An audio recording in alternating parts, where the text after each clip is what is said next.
Bonjour les amis, c'est le Dr Zboob qui vous parle et qui vous expliquera chaque semaine voilà, comment résoudre des petits problèmes quotidiens liés au sexe. Malheureusement, il n'y a pas beaucoup d'autres mots. Le premier message que j'ai sélectionné nous vient d'Olivier. Alors Olivier, tu nous écris pour nous dire que tu as un petit problème, voilà, car tu n'as plus, pratiquement plus, d'après ce que j'ai compris, d'érection matinale. Et tu me demandes pourquoi. Alors malheureusement Olivier, je ne vais pas beaucoup t'aider, parce qu'aucun spécialiste n'est d'accord sur le sujet, parce qu'on ne sait même pas pourquoi on a des érections. Donc pourquoi on n'en a pas, c'est encore plus compliqué. Alors, j'ai consulté mes grands livres, évidemment. Alors, certains attribuent ça au fait que le matin, on a souvent envie d'uriner, voilà, et donc du coup, la vessie étant pleine, ça titille un peu le bas-ventre et ça provoquerait une érection. Beaucoup de gens s'opposent à cette version. D'autres disent qu'un excès de testostérone au matin, voilà, c'est une explication, ou que c'est la fin du sommeil paradoxal, ce qui provoque une érection. Bon, en tout cas, on ne sait pas, mais le problème, il est là, tu n'as pas d'érection le matin. Alors, j'ai envie de te dire que c'est vrai que l'érection, ça ne sert pas à grand-chose, a priori, surtout quand on est célibataire. C'est même complètement con.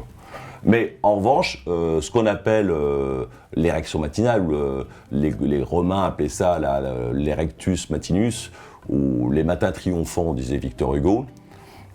Il faut savoir que c'est une érection qui est mécanique, voilà, donc elle n'est jamais provoquée par une excitation ou par une sollicitation sexuelle. C'est ça qui est gênant, parce que du coup, ça ne sert à rien. Voilà, mais donc du coup, comment régler ton problème? Écoute, j'ai envie de te dire que, bon, quoi qu'il en soit, ton problème, il est là. Avant, tu te réveillais avec une casquette de garde-barrière, et maintenant, tu regardes passer les trains avec une demi-molle. C'est pas très agréable. Donc, que faire? Moi, je pense que le problème peut être aussi psychologique. Voilà.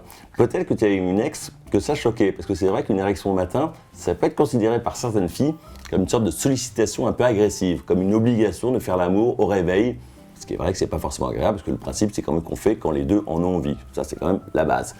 Alors, ou peut-être que tu avais un coloc, ça tu ne me l'as pas mis dans ton mail, peut-être que tu avais un coloc voilà, avec qui tu étais un peu proche, et que tu as eu peur qu'en te levant et avec une érection comme ça flamboyante, ils prennent ça pour une invitation à prendre un petit déjeuner à l'allemande avec saucisses et sauce blanche. Ça, je ne sais pas, tu ne me l'as pas mis dans ton mail, donc on ne le saura jamais. Bon, en tout cas, Olivier, moi j'ai envie de te dire, ne te prends pas la tête.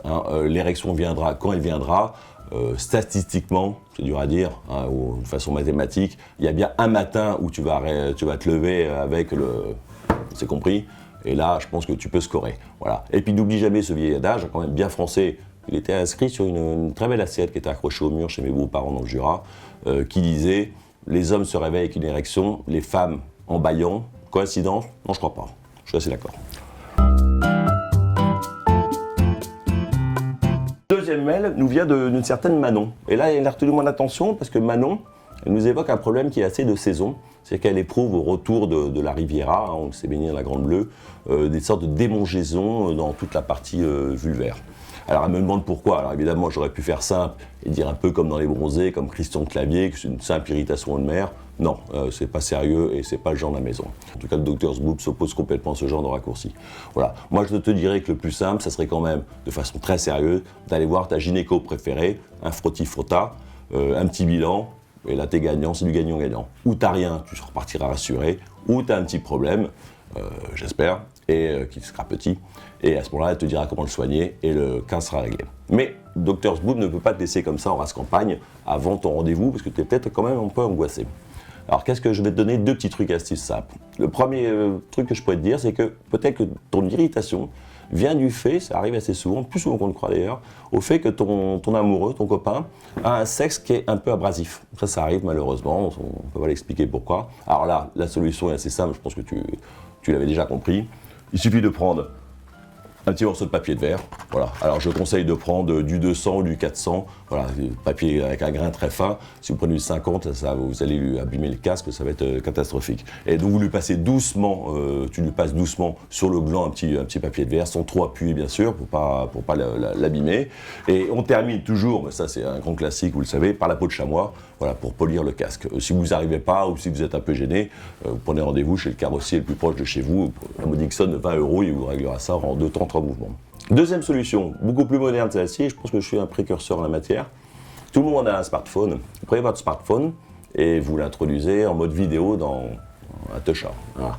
Alors, petit conseil très pratique, ne pas oublier d'enclencher avant la fonction torche. Voilà, parce que c'est peut-être pas évident pour tout le monde, mais l'endroit est assez mal éclairé. C'est pas le palais des glaces. Voilà, ici, c'est éclairé. Là, c'est un autre problème, c'est qu'il y a un squatter, et ça, c'est un problème beaucoup plus important. Là, il faut aller consulter tout de suite. Alors, vous mettez, alors, évidemment, ça, beaucoup de gens l'ignorent. Il faut tout de suite vérifier que son smartphone est waterproof. Ah, parce qu'autrement, bah, évidemment, ça c'est après, vous êtes bon pour le faire sécher dans un bol de riz. Et vraiment, c'est du temps perdu et vous risquez de perdre votre smartphone. Donc, comment vérifier? Vous appelez votre opérateur, un SFR, Orange, qui vous voulez, et vous demandez à la personne s'il est compatible avec la Toucha. Il va vous répondre tout simplement, et comme ça, le problème sera réglé. Bon, voilà, je pense que j'ai été assez utile. Hein. Je pense que là, on a bien fait avancer la science. En tout cas, pour la première rubrique du Docteur Boob se termine sur ces mots d'encouragement. Donc, Olivier, Manon, franchement, consultez quand même, parce que je sais qu'il m'arrive parfois de dire des conneries. Donc, je pense que ce serait plus prudent d'aller voir un vrai spécialiste, même si je suis quand même réputé, mais quand même. Bon, allez voir un spécialiste, tenez-moi au courant, parce que l'histoire d'irritation m'intéresse énormément. Je vous embrasse très fort. Allez.